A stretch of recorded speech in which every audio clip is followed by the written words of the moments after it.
What's up, it's Short Fragrance Apprentice here on his second installment of the Going Out Summer Fragrances month.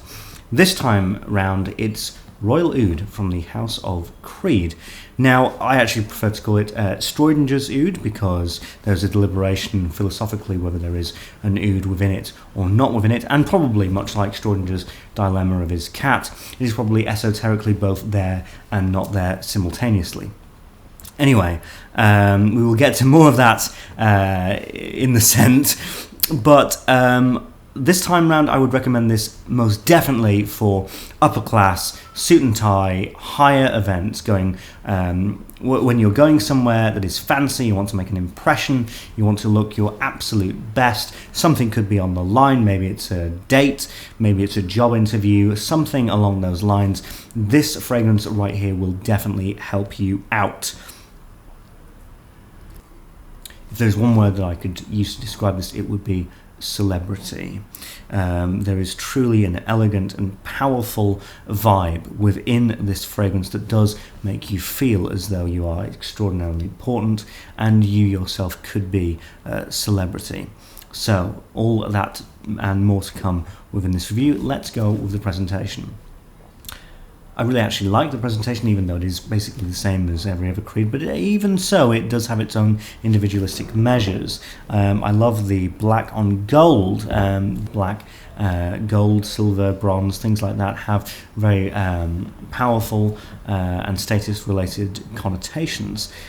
So I really like that. I really think it fits dearly with what this fragrance is about and what it's trying to convey. So for that, the presentation, it's a shame that I don't have the cap, but we already know about that. But if it did, it would easily, again, get a 5 out of 5 from me. A very powerful, regal and royal looking bottle of fragrance. The scent is interesting. When this first came out, it came out a year after Apprentice, and Apprentice was not what Apprentice is today. It was not the incredible pop culture bomb in the fragrance world it has become. So this was a sort of going into the oud territory with Creed.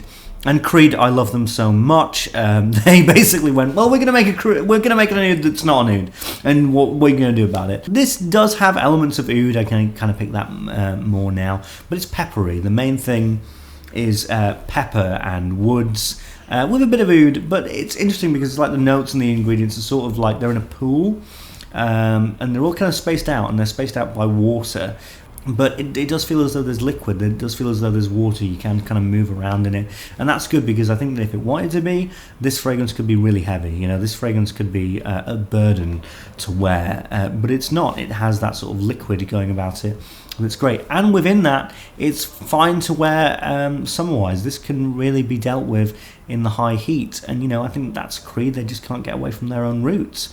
You know, they like to make fragrances that are a little bit on the lighter side, and their insights into that and their training into that is still in here, you know, which I like. You know, that's nice.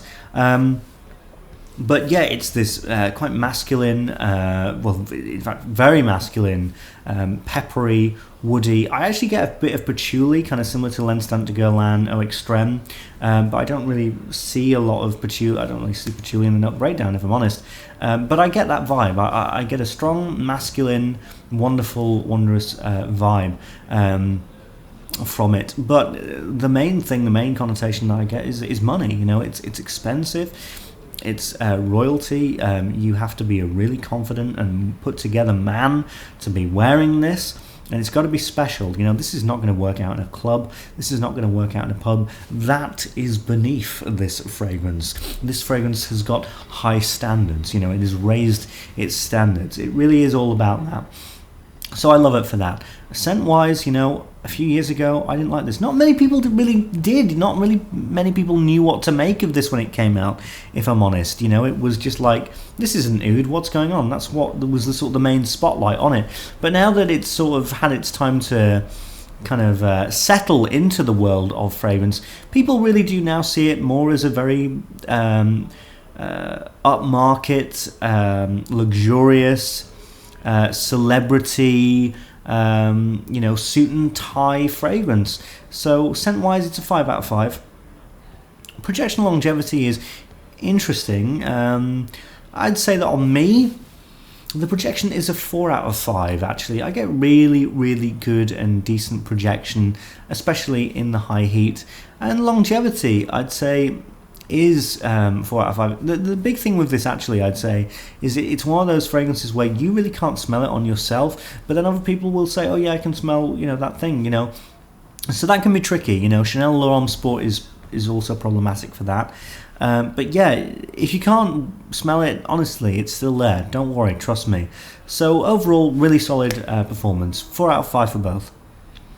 Overall, it's a fragrance that can be worn in the summer because it has, even though it does have those peppery and spicy elements, it does have something that's kind of spaces all of those elements apart, and you can wear it. But it is specific, to the situations that I have already discussed. From me, this is actually going to be getting a 5 out of 5 because it is so powerful and creates such a reverent and vivid image within my mind. And it really does have a special place in my collection that no other fragrance has or can fill at this moment in time.